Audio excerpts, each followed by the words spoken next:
Puji Tuhan, selamat pagi. Selamat kita jumpa di dalam acara doa pagi di hari yang Tuhan berikan kepada kita hari ini.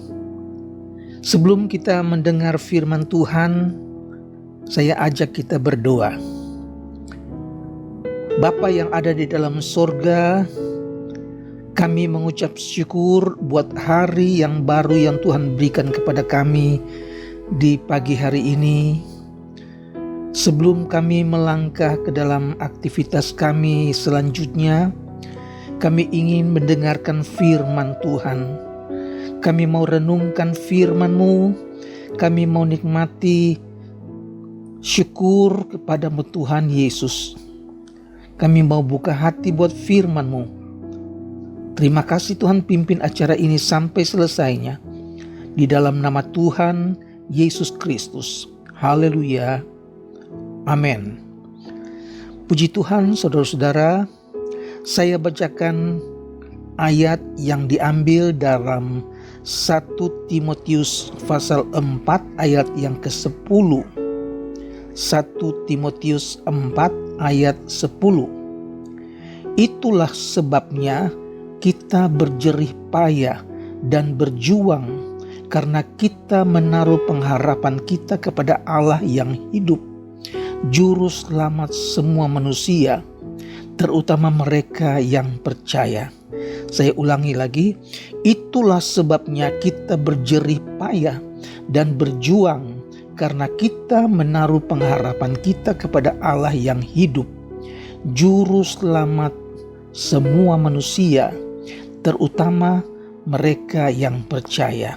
Puji Tuhan, tema pagi ini adalah hidup ini penuh perjuangan. Saudara-saudara, sebagai orang percaya kita tidak hidup berleha-leha, hidup hanya menunggu dan menanti, tapi hidup kita adalah hidup yang berjuang, hidup yang penuh perjuangan, karena kita menaruh harapan kita kepada Allah yang hidup. Saudara-saudara, berjuang dalam hal apa, saudara-saudara? Dalam ayat yang ke-8, latihan badani terbatas gunanya, tetapi ibadah itu berguna dalam segala hal, karena mengandung janji, baik untuk hidup ini maupun untuk hidup yang akan datang. Puji Tuhan, untuk beribadah, untuk datang kepada Tuhan, itu juga perlu perjuangan. Kita juga harus berjerih lelah. Saudara, ketika kita menerima Injil, waktu kita beribadah, maka kita berusaha mendengar, mengerti, dan melakukan firman. Firman Tuhan katakan iman timbul dari pendengaran, dan pendengaran oleh firman Kristus. Jadi dengan ibadah kita dengar firman Tuhan. Firman Tuhan itu membuat iman kita bertumbuh. Dan dengan iman yang bertumbuh, kita bisa hidup menurut apa yang Tuhan perintahkan, saudara-saudara. Ketika kita beribadah, iman kita mulai bertambah dan bertambah menurut apa yang kita dengar. Ibrani 10 ayat 25 katakan, janganlah kita menjauhkan diri dari pertemuan ibadah kita seperti dibiasakan oleh beberapa orang, tetapi marilah kita saling menasehati dan semakin giat melakukannya menjelang hari Tuhan yang mendekat. Saudara, saat kedatangan Tuhan kembali, Tuhan Yesus akan menjemput orang-orang yang setia, yang semakin mendekat kepadanya. Dan ketika saat-saat itulah kita akan menghadapi banyak pencobaan rohani dan penganiayaan, dan banyak penipuan-penipuan ajaran-ajaran palsu. Kita harus berkumpul secara tetap untuk saling menguatkan agar tetap berpegang teguh kepada iman Kristus dan iman rasuli dalam perjanjian baru. Untuk itu kita harus berusaha keras, kita harus berjuang keras agar tidak tertipu oleh pengajaran-pengajaran yang menyesatkan, oleh tipu daya pendusta-pendusta.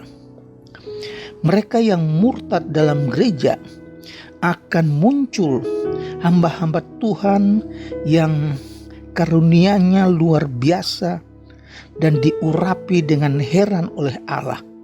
Tetapi mereka kemudian murtad dari iman dan mengikuti roh-roh penyesat dan ajaran-ajaran palsu, karena urapan dan semangatnya yang dulu itu membuat banyak orang akan mengikuti mereka. Mereka akan menyesatkan banyak orang. Secara lahiriah mereka menjalankan ibadah mereka, tetapi pada hakikatnya mereka memungkiri kekuatannya.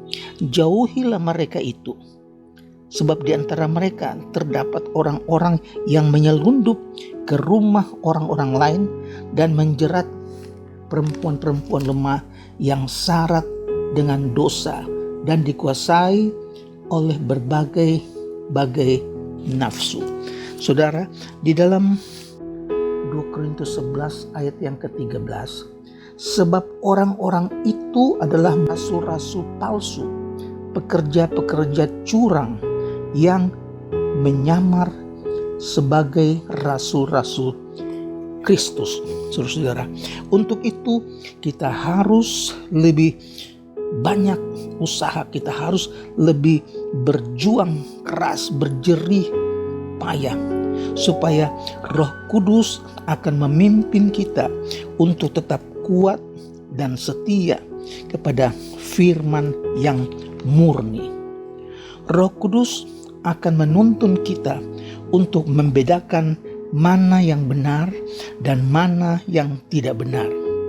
Oleh sebab itu, kita harus tetap semangat, harus tetap kuat untuk setia beribadah, setia berpegang kepada firman yang murni. Tuhan kiranya tolong kita, memberkati kita dengan firman yang murni. Roh Kudus menuntun kita supaya kita makin mengerti mana yang benar, mana yang palsu.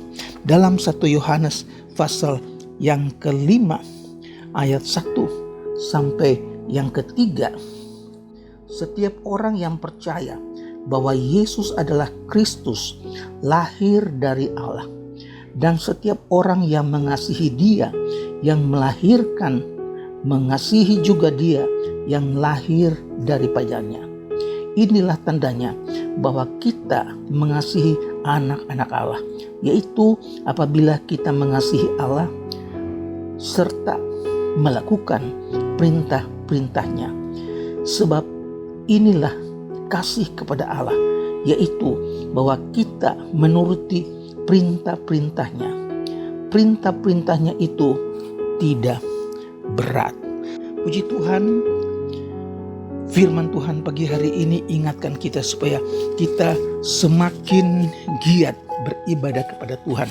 Kita harus berjerih lelah di dalam hidup ini supaya melalui kita banyak dapat mengingatkan teman-teman yang lain, saudara-saudara kita yang lain, supaya mereka juga tetap setia, tetap semangat beribadah, tetap kuat berpegang di dalam Injil yang benar. Puji Tuhan, Tuhan kiranya memberkati saudara. Tuhan kiranya tolong saudara, Roh Kudus berikan kita pengertian supaya jangan sampai kita disesatkan oleh pengajaran-pengajaran yang palsu. Tuhan Yesus memberkati. Mari kita berdoa. Bapa sorga, Kami berterima kasih buat firman-Mu pagi hari ini datang kepada kami, mengingatkan kami, mengajar kami supaya kami harus semakin giat, kami harus berusaha, kami harus bekerja keras menjelang kedatangan Tuhan yang kedua kali. Ajar kami supaya kami tetap setia, bertekun di dalam persekutuan dengan Engkau ya Tuhan. Kami mengucap syukur supaya firman-Mu mengajar kami supaya kami dapat mengerti di hari yang terakhir banyak nabi-nabi palsu, banyak pemberita-pemberita, pembohong, pendusta yang banyak menyesatkan banyak jiwa. Kuatkan kami, pakai kami, berkati kami ya Tuhan, supaya melalui kami jiwa-jiwa yang lain juga diberkati, nama Tuhan dipuji dan dibesarkan. Hamba-Mu berdoa buat umat Tuhan yang saat ini sedang susah, yang saat ini sedang tergeletak terpapar virus Omikron Tuhan. Tuhan Yesus lindungi, Tuhan Yesus sembuhkan di dalam nama Yesus. Bekerja dengan kuasa-Mu Tuhan, dan kami percaya Engkau tidak pernah berubah. Engkau sudah menyembuhkan orang lain. Kami berdoa supaya mereka yang sakit baik di rumah maupun di rumah sakit, kuasa Yesus menyembuhkan mereka. Terima kasih Tuhan, hamba-Mu berdoa bagi keluarga Kristen, rumah tangga. Tuhan berkati, tambahkan sukacita, kerukunan baik suami istri, anak-anak, orang tua Tuhan. Satukan mereka di dalam kasih-Mu Tuhan Yesus.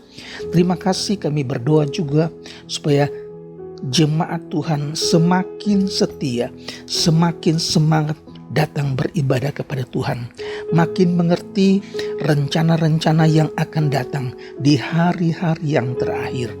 Terima kasih Tuhan Yesus buat pagi hari ini. Bekerja terus dan kami percaya hari ini menjadi hari yang diberkati Tuhan. Ajar kami mendengar, mengerti, dan melakukan firman-Mu Tuhan Yesus. Terima kasih, di dalam nama Tuhan Yesus Kristus kami berdoa. Haleluya. Amin. Puji Tuhan, selamat beraktivitas di hari yang baru. Tuhan Yesus memberkati. Amin.